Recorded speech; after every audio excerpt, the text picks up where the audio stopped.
inson shariati islomiya bo'yicha yashaydigan bo'lsa, shu dunyoni o'zida saodat topadi, xotirjamlik bilan yashaydi va oqibatda Robbisi subhanahu va taoloning jannatiga ega bo'ladi. Shariatga amal qilgan odam xotirjam yashaydi, hayoti osuda bo'ladi dedik. Shariatga amal qilgan odam boy bo'ladi demadik. Odamlarni kallasidagi asosiy g'am mana shu dunyo matohi boylik bo'lib qolganligi uchun, hayotda oldiga qo'ygan maqsadlari noto'g'ri bo'lganligi uchun inson hech qachon bu dunyoda saodat topa olmaydi. Maqsad boy bo'lish emas, shuninglar. Alloh taolo bandalarning rizqini o'zi taqdir qilgan. Kimi rizqini keng yozgan, kimikini tang qilgan, kimni boy bo'lishini xohlagan, kimni faqir yashashini xohlagan. Tushunarlimi? Boylik maqsad emas. Shuni to'g'ri tushunaylik. Pulni birov yomon demayapti. Pul bo'lgani yaxshi, kambag'al bo'lgandan boy bo'lgani yaxshi, lekin maqsad emas u. Ana shu topilayotgan boylikdan maqsad nima?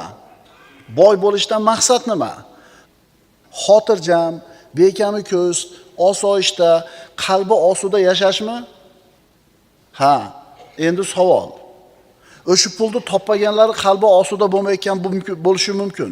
Lekin o'sha pulni topganlarda hammasi ham qalbi osuda, osoyishta yashayaptimi? Insonning hayotdagi saodat bilan kun kechirishi, osoyishta, bexavotir, xotirjam, kami ko'zsiz yashashligi iymonga bog'liq, taqvoga bog'liq, solih amalga bog'liq. Pul bo'lsa changalda sho'rva. O'sha changalda sho'rva bu degani невозможный degani-da. Suvni ushlab bo'lmaydi. Puling bo'lsa suvni ham bekarlarda aytibsan. Tupurgini yutolmay qolasan. Bir xo'plagan choying o'ldiradi seni. Birodarlar, pul hal qilmagan narsani, pul hal qila olmagan narsani katta pul, bu ham bekarchi gap. O'zi boy bo'lishdan maqsad nima edi? Biz aytayotgandek, hayotda saodat topish, osoyishta yashash. Endi bu narsa agar faqat pul bilan bo'lganida Alloh taolo rizqini tang qilib yozgan bandalarga zulm qilib qo'ygan bo'lardi. Hashalillah, Alloh hech kimga zulm qilmaydi. Kimdir taqdirini boy bo'lishi deb yozgan bo'lsa, uni majbur baxtli qilib qo'ygan bo'lar edi. Endi kimdir kambag'al deb yozgan bo'lsa rizqini, uni majbur baxtsiz qilib qo'ygan bo'lar edi. Shuning uchun avvalambor shu bolalarga endi bir oq qorani ajratib qo'ygan paytda mana bu o'lchov tushunchasini tuzatib qo'yishimiz kerak. Bolam, hayotda saodatli hayot kechirishni xohlaymiz. Bekami ko'z, birovga muhtoj bo'lmay, lekin bu narsa faqat pul bilan bo'lmaydi. Pulni birov yomon demayapti. Pul bo'lgani yaxshi, kambag'al bo'lgandan boy bo'lgani yaxshi, lekin maqsad emas u. Inson faqir bo'lib turib ham saodatli hayot kechirishi mumkin. Ehtikor nima? Ehtikor harom. Nima u ehtikor? Odamlarni kundalik ehtiyoj mollarini yig'ib olib, qimmatlaganda sotaman deb ushlab turishlik, monopoliya qilishlik ehtikor deyiladi. Bu harom. Yog', go'sht, un, mana hozirgi kunda ko'mir. Odamlarning mana shu ko'mirga bo'lgan ehtiyoji bo'lib turganda, o'tinga yoki yoqilg'iga, odamlar shu ehtiyojidan foydalanib turib, 2 kun sotmasdan, 3 kun sotmasdan turib shart 10% qo'yib qo'yishlik harom. Xususan mana bizda hozir go'sht bilan ko'mirning narxi sun'iy ravishda ko'tarilib ketayotganiga guvoh bo'lanyapti. Ehtikor demak, xalqqa kerak bo'lgan oziq-ovqatni yoki boshqa bir zarurat bo'lgan molni to'plab, yashirib, berkitib, narxi ko'tarilganda sotaman deyish ehtikor deyiladi. Bu harom amal. Bu yerdachi iPhone ehtikorga kirmaydi, chunki hammaga kerak emas iPhone. Lexus tomon 25-yilgisini to'playapti. U ehtikor emas, usiz ham odamlar kuni o'taveradi. Ehtikor deb turib, insonlar uchun birinchi darajada zarur bo'lgan mollar. Xo'p, demak, muhtakir odam, ehtikor qilayotgan odam ataylab ushlab turadi narx-navoni ko'tarish uchun, molini sotmasdan. Bu harom. Chunki kambag'al va muhtoj odamlarga zulm qilinyapti. Va bu muhtakir odam, ehtikor qilayotgan odam qalbi qorayib ketadi. Jamiyatda rahim shafqat degan narsa yo'qoladi. Qimmatchilik bo'ladi, buzg'unchilik bo'ladi. Tushunarlimi? O'sha unda 10 so'm sotayotgan odam monopoliya qilib oldi, to'plab sotmayapti-da, 12 so'mdan sotishni boshladi. Shu 2 so'm ustiga qo'yib foyda qilyapman deb o'ylayaptimi? O'zi aslida payg'ambarimiz aytganlar. Olib kelayotgan odam rizqlangan, muhtakir, ixtikor qilgan odam la'natlangan degan. O'sha ozroq rozi bo'lib xalq bergan, ozroq foydada baraka bo'ladi, xayriyat bo'ladi. Ixtikor Qur'onda qoralangan, payg'ambarimiz sollallohu alayhi vasallamning hadislarida qoralangan. Astagfirullah.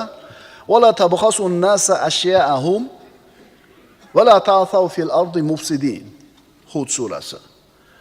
Odamlarni narsalarini urib qolmanglar va yerda buzg'unchilik bilan sanqib yurmanglar.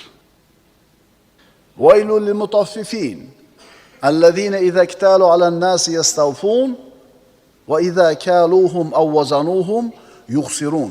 Bu oyat tarozidan uruvchilar haqida aytilgan bo'lsa ham, lekin mana shu narx-navo, tarozi, narx orqali odamga zulm qiladigan hammaga om bo'lib joriy bo'laveradi. Ixtikor. Ixtikor tushunarlimi? Monopoliya. Ya'ni shaharga keladigan unda hammasini bitta odam qo'liga olgan, narxni bitta o'zi belgilaydi. Bu mumkin emas. Agar bozorda ochiq raqobat bo'ladigan bo'lsa, el faqat yutadi. Biri 5 so'm arzonroq solsa, ikkinchisi 7 so'm arzon qilib qo'yadi. Meni molim ketsin deydi. Qarabsizki, el yutadi. Konkurensiya bo'lish kerak. Agar bitta odamning qo'liga jamlanib qoladigan bo'lsa, bo'lmaydi bu. Payg'ambarimiz aytadilar, Imom Muslimning sahihlarida kelgan hadis, la yahtakiru illa xotiun. Ixtikorni faqat gunohkor odam qiladi, xatokor odam qiladi. Yana bir hadislarida man ihtakara ta'aman 40 laylatan faqat bariya minallohi ta'ala va bariya Allohu ta'ala minhu. Kim 40 kun davomida oziq-ovqatni ushlab tursa, ya'ni qimmatlaganda sotaman deb ushlab turgan bo'lsa, u odam muhtakir, Allohdan uziladi, Alloh ham undan uziladi. Imom Ahmad rivoyat. Kim 40 kun davomida taomni ushlab tursa sotmasdan, endi haligi eskilatga bosib qo'ygan 1 yil sotilishi mumkin, boshqa narsa. Bu yerda sotilishi kerak, el muhtoj bo'lib turibdi, ushlab turibsiz atay. Ozgina qimmatlaganda sotaman deb. Yana bir hadisda payg'ambarimiz aytadilar, al-jalibu marzuqun val muhtakiru mal'unun. Molni jalb qiluvchi, ya'ni yangi molni bozorga olib keladigan odam rizqlangandir. Olib keladi, sotadi, yana olib keladi, sotadi, elni ta'minlaydi. El muhtoj bo'lgan mol bilan, ovqat bilan, boshqa narsa bilan. O'sha olib kelayotgan jalb qiluvchi rizqlangan, ixtikor qiluvchi esa la'natlangan. La'nat odam bo'ladi bu odam. Puli ko'p bo'lsa ham la'natlangan bo'ladi. Puli milliard bo'lsa ham la'natlangan bo'ladi. Binobarin hayoti dunyoning o'zida rasvo bo'ladi. Demak, bu hadislardan siz bilan biz ixtikor qanchalar og'ir gunoh ekanligini bilib qo'yaylik. Nima uchun islomda ixtikor harom qilindi? Chunki ixtikor qilayotgan odam xalqning muhtojligidan foydalanadi. Narx oshgandan xursand bo'ladi. Narx oshishligi hech qachon kambag'al odamga yoqadigan narsa emas. Undan tashqari o'zini manfaatini bunaqa odam elning manfaatidan ustun qo'yayotgan bo'ladi. Yana buni ishi rahmdillik, insof degan narsaga to'g'ri kelmaydi. Muhtakir odam narx-navoni ko'tarilganda sotaman deb tovarni sotmay turgan odam Alloh taoloning rahmatidan tashqarida bo'ladi. Payg'ambarimiz aytadilar, man la yarhamin nasa la yarhamuhulloh. Odamlarga rahim qilmaydigan insonga Alloh rahim qilmaydi. Ya'ni yer yuzidagi odamlarga rahim qilmasak, Alloh taolo siz bilan bizga rahim qilmaydi. Enachi o'sha tovarni to'plab qo'yib kutish tushlik darajasidagi odam demak ancha boy odam bo'ladi. To'g'rimi? O kambag'al bir qop unda olib kelib yevoguncha ikkinchisini ola olmaydi. Endi u vagon unni, shakarni, yog'ni tushirib qo'ydimi? Demak boy odam. Bu uyalish kerak bu odam o'zi aslida. Islomda birodarlar savdogarlik agar niyati to'g'ri bo'lsa savdogarda, qilayotgan amali sunnatga, shariatga muvofiq bo'lsa, shu savdo ibodat bo'ladi. Qaytarib aytamiz.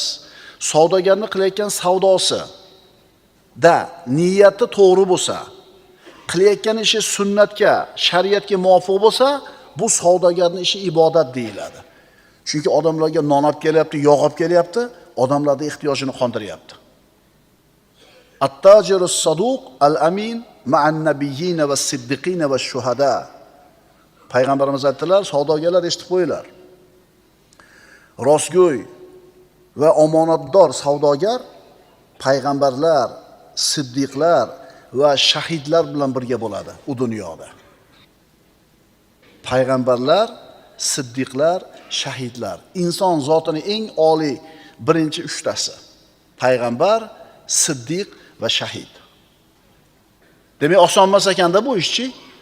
Modomiki eng ulug' insonlar bilan birga qiyomatda turadigan bo'lsa, demak, shu ishga olib boradigan bu amal oson emas ekanda. Shuning uchun Alloh taolo siz bilan bizga va ta'avanu alal birri va taqvo deb buyurgan. Yaxshilik va xayriyat yo'lida bir-biringizga hamkor bo'linglar. Va la ta'avanu alal ismi val udwan. Gunoh, adovat, dushmanchilik ishlarida bir-biringizga yordam bermanglar deydi. Agar biz mana shunday bir ixtikor qilib, xalqni sun'iy ravishda narxlarni ko'tarib qiynaydigan bo'lsak, biz xalqqa zulm qilgan bo'lamiz. Musulmonlarga zulm qilgan bo'lamiz. Ana shu zulmga uchrab turgan musulmonning bittasi qo'lini ko'tarib, Parvardigor, mana shu ishga sabab bo'lganlarga o'zing jazoni bergin desa, payg'ambarimiz aytganlar, ittaqi da'vatal mazlum. Mazlum odamning duosidan taqvo qilinglar, qo'rqinglar. Fa innaha laysa baynaha va baynallohi hijabun. Chunki uni duosi bilan Allohning o'rtasida parda bo'lmaydi.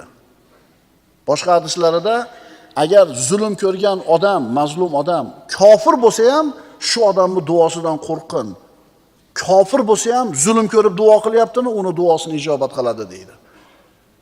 Shuning uchun monopoliya qilib olgan, el uchun zarurat bo'lgan oziq-ovqat moddalarini, zarurat mollarini sun'iy ravishda narxini ko'tarayotganlar nazarida yutyapti. Moncha ko'mir sotardim tonna deyapti, 1000 tonna. 5 so'mdan qo'shib qo'ysam moncha foyda qilaman ekan. 5 so'm qo'shyapti. O'sha 5 so'mdan moncha 1000 tonna moncha foyda topdim deydi, o'zi aslida foyda topgani yo'q. Demak, birodarlar, esdan chiqarmaylik.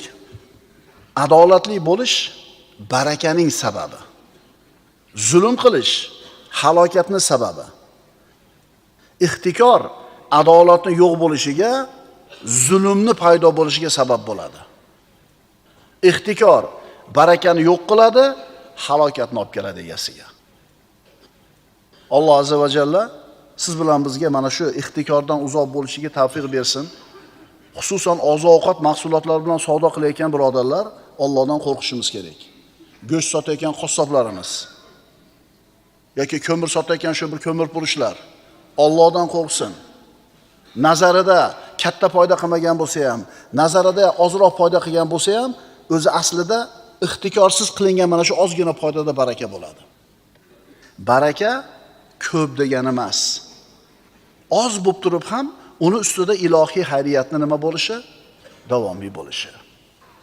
أقول قولي هذا وأستغفر الله لي ولكم إن الله وملائكته يصلون على النبي يا أيها الذين آمنوا صلوا عليه وسلموا تسليما والسلام عليكم ورحمة الله تعالى وبركاته.